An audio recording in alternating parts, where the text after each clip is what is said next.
Dahil tag-ulan ngayon, wala kaming magawa. Nakita nyo naman yung rep na yan, kahit walang laman yan ay malinis. So ipapakita sa inyo kung paano madaling maglinis ng rep o yung mabisang panlinis. Yung harap nyan guys, ganito ang itsura nyan. Huwag nyo pakita yung laman. Ayan, may mga batik-batik siya guys. Okay. Ang mabisang panlinis dyan ay toothpaste. Ayan.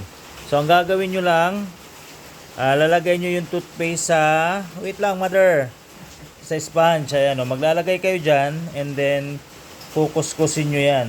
Ayan, pakita natin. Ayan. Ito ilalagyan. Ayan, pakita nyo nanay. Ayan yung aking nanay. Ayan.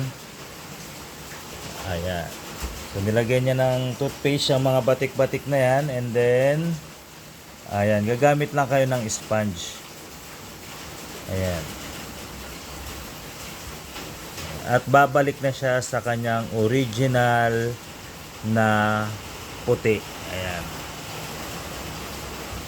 Ayan. So nagulat na lang ako guys, paglabas ko, ang nanay ko ay may kinakalikot sa rep. Akala ko magluluto na.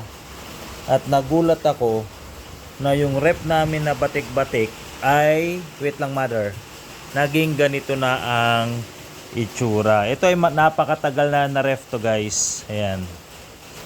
So yung pinagtiyagaan niya lang. Ayan. Shoutout sa aking nanay. Ayan.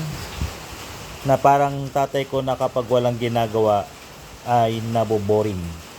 Ayan. So maputing-maputi na siya. Kaya doon sa may mga ref na may mga batik-batik, lagyan nyo lang ng toothpaste and then i-rub nyo lang or gamitan nyo ng sponge. Ayan o. Ayan. Ayan. So ganun lang guys ang paglinis ng ating ref.